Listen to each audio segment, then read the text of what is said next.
A lot of this isn't going to make sense to you, and I'm sorry about that. I'm just going to start at the beginning, with the house.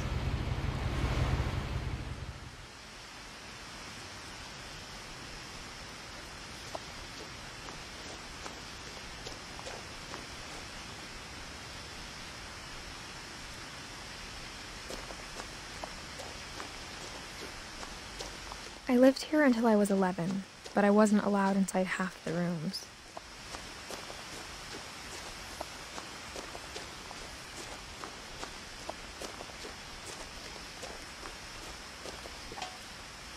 Inside the mailbox were bills from 7 years ago, marked urgent, open immediately.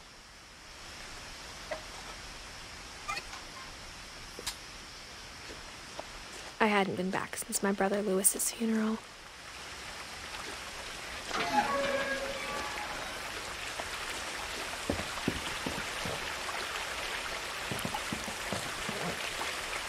In her will, my mother left me a key, but didn't tell me what it unlocked.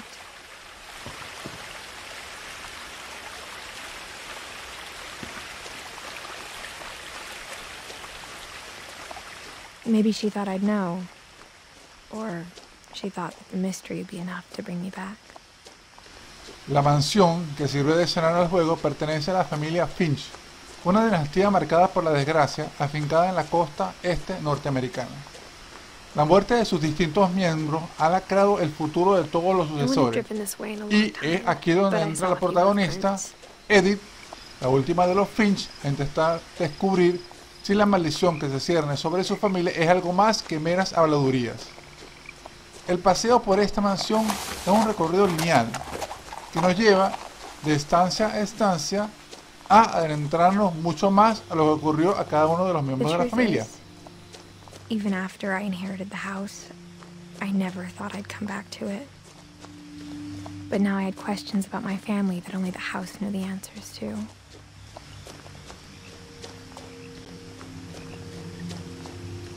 The house was exactly like I remembered it, the way I'd been dreaming about it.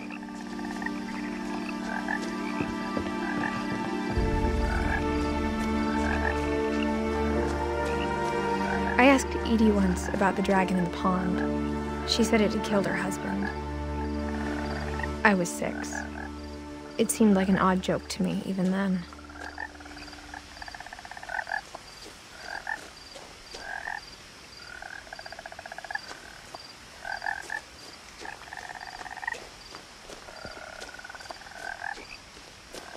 As a child, the house made me uncomfortable in a way I couldn't put into words.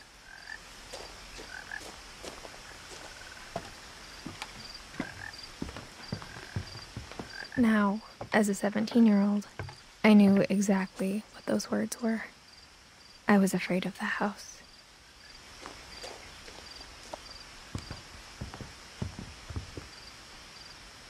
I hoped the key might unlock the front door. It didn't.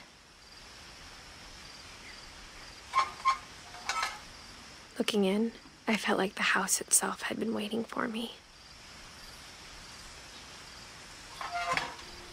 Luego de esta pequeña introducción, puedo decir que el juego es una especie de novela gráfica. Si te gustó The Remains of Edith Finch, posiblemente te guste o te llame la atención este juego.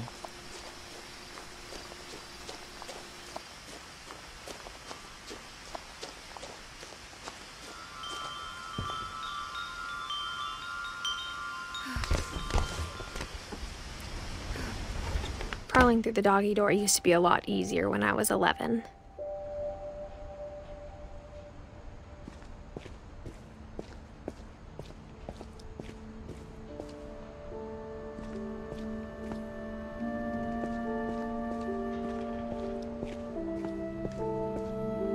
The power had been turned off the night we left. For the first time in years, I felt like I was home. But instead of a family, there were just memories of one. Like how after Lewis started working at the cannery, we all got sick of eating salmon. Except our cat, Molly. Nothing in the house looked abnormal. There was just too much of it. like a smile with too many teeth.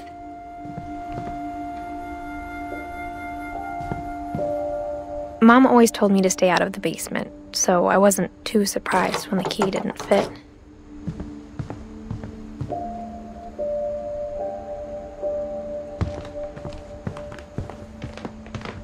The table was still a wreck from the night we left.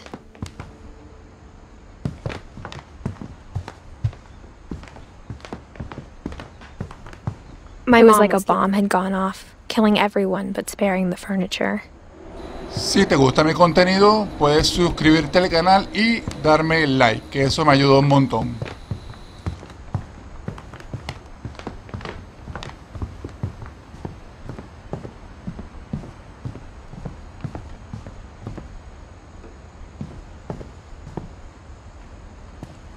After Milton disappeared, Mom sealed up all the bedrooms. Then Edie retaliated and drilled peepholes. Whenever people ask me about my family, the first thing they always want to know about is Barbara.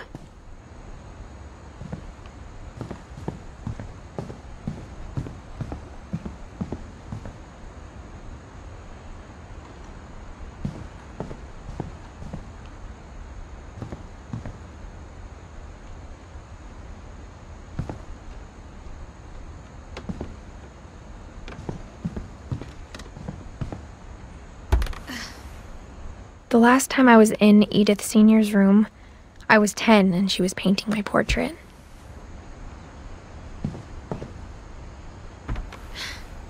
As a kid, I just assumed every house had peepholes and sealed rooms you weren't allowed inside of.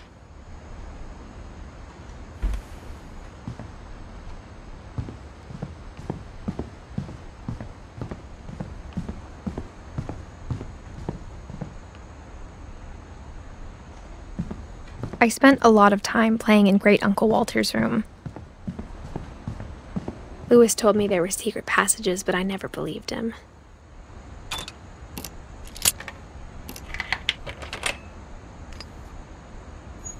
Turns out, my mom was really good at keeping secrets. Now it was time to find out what my mom had been afraid of.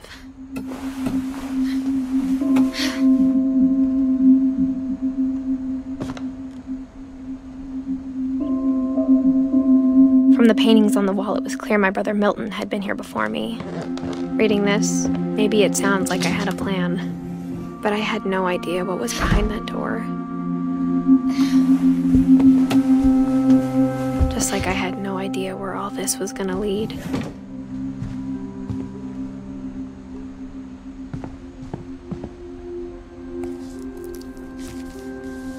December 13th, 1947. Dear Diary, I'll be gone soon, but I wanted to tell somebody about what's gonna happen. It started when Mom sent me to bed without dinner. I woke up and I was starving, so I looked around for something to eat. The gerbil food was dry, but I didn't mind it.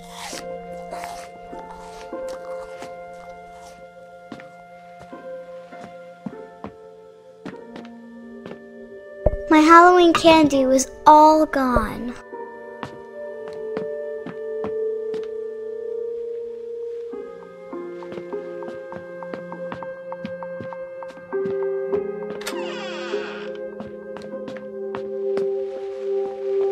I ate a lot of things that night.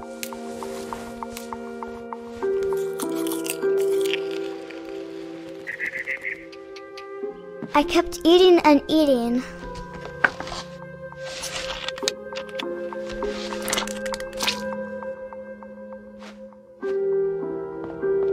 Then I heard chirping outside my window. It was a barn swallow going back to her nest. I reached out for her.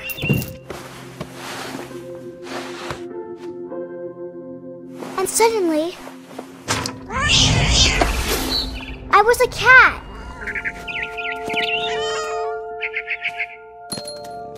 I tried to be quiet, but the bird was really scared.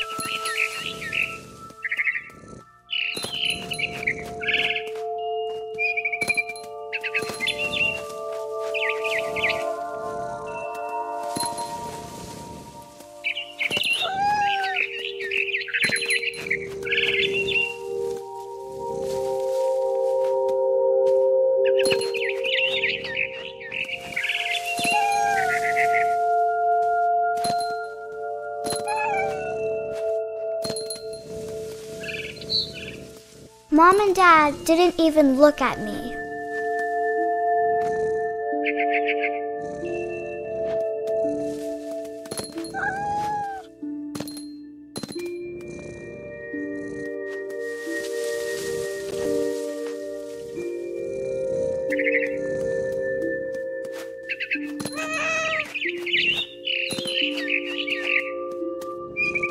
I jumped and I almost got her.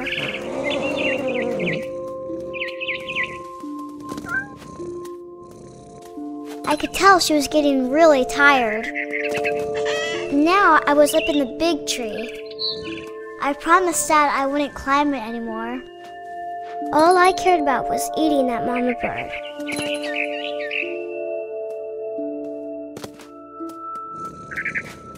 I gobbled her up.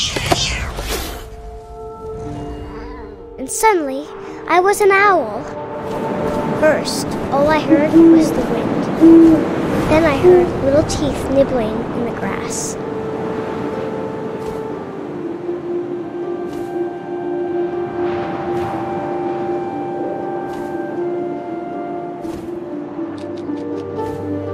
Rabbits.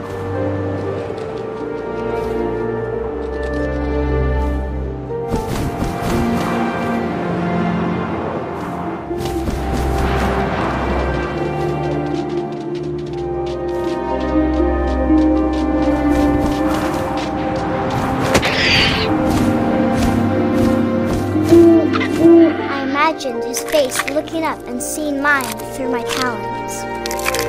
I swallowed him up, and I didn't chew one bit. Then I flew off to find something bigger.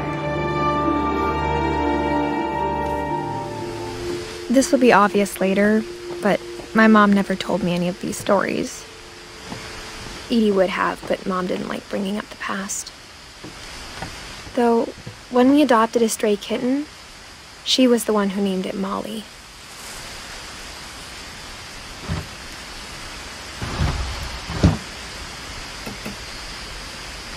I spent a lot of time in Great-Grandma Edie's room.